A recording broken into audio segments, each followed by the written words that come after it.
चाषींकर समस्या को लेकिन आम बीजेपी नेता ना है हिराशिष आचार्य किसीटा कार्यकर्ता माने आम पिला को आक्रांत कर चाहे कम पाई ये सब समस्या है दीर्घ दिन धरी आप देखिथे चाषी मानकर जो समस्या अच्छी बहुत लोग सकाळु सकाळु लाइन रे बहुत चाषी माने जो गरीब खटिकिया जो माने जाइकी जो जोन रे बसंती जो माने धान वेंडिंग जोन रे सेठी क्विंटल पिछा 1800 टंका दिया होची सेठी आपण देखिथिबे कि जतले हमर टिकस जोडा अछि कि आपण पर क्विंटल 3100 टंका अछि सेही सबु जिंस को नेकी हमर शाहरुख लोधिया बोली कि सी अछंदे हमर युवा नेता यूथ प्रेसिडेंट बरगढ़ रो सी से मेमोरेंडम टा धरिकी आमर हिराशिष आचार्य महोदय घर को जाइथिले घर को माने तांको कार्यालय को मुख्य प्रसंग को एबे आसुची जोठी की हिराशिष आचार्य बाबू तांको घरे प्रेजेंट नथिले आमे जहाँ शुणिलु आमे जहाँ स्टडी कलु सेठी पचारलु हिराशिष बाबूंकर घरे 30 रु 40 किछि वॉलंटियर्स तांको सहयोगी थिले सी जतले जाइकी कागजटा आमे देलु कि आम संगे भी कृषक माने जाइथिले जो मानको समस्या नहीं कि जाइथिले सेमानु जतले कराला से माने धमक चमक देले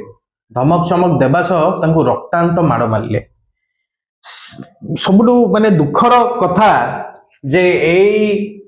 समाज रे गणतंत्र हत्या हो जाइछि मु तो भाबुछि गणतंत्र पूरा हत्या हो जाइछि जदि आमर समाज रे आमे माने जदि निज मुह खोलिकी आमर हक अधिकार पाई आम गणतंत्र रे जदि लोक मानू कहबानी देन आम कहब किए तो आम युव नेता को जिते बाड़े आप देखिए आप देखु इमिति माड़ मार्चंती ये भाया नृशंस माड़ किए मारे मु तो हिराशिष बाबू को कहवाक चाहूँगी कौन यहाँ ही ओडिया अस्मिता कथा आप कहीकि आसते यह ही आप कही आप भी तो गोटे युव वर्गीय लोक आपड़ केमी ये माड़ मारी पारे आ मारिला आमर ये युव शाहरुख को आपण फॉल्स एलिगेशन करिकी ताकू जेल रे पसैचंती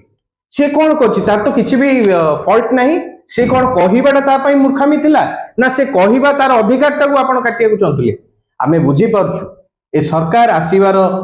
दीर्घ 18-19 मास धरिकी गुंडा राज चलेछि से तो आसिकी बहुत प्रतिश्रुति देथिले गोटे भी प्रतिश्रुति रखिया को देलेनी आज युवक समाज को आम यूथ विंग रो आपण गोटे मु आमे तो गर्वित जे आपण 40 टा को आमर गोटे पिला काफी बोली कि मु भाबिली आपण जदी गोटे सैनिक को आपण आम आदमी पार्टी रो गोटे सैनिक को डरुचंती ता माने आमे माने गर्वित जे आमर 1:40 के बराबर बोली मु भाबुची शाहरुख लोधियाकर कोनोसी प्रकार रो दोष नथिला कागज धरिकी जाइथिले मेमोरेंडम दबा को जाइथिले तांकर कार्यालय को ताकू तमे सेठी पिटिलो तो पिटिलो तांकरी लोकंकर दोष लुचेबा पई से माने कोन कले कि तमे पुलिस को डाकिलो ताकू कोर्ट फॉरवर्ड की तमे जेल नेकी पहुंचे देलो हमरो मुख्य दाबी रहिबो जे शीघ्र शाहरुख लोधिया को मुक्त करा जाऊ आ जो माने सेठी दोषी अछनी तांको ऊपर दृढ़ कार्य अनुष्ठान करा जाऊ।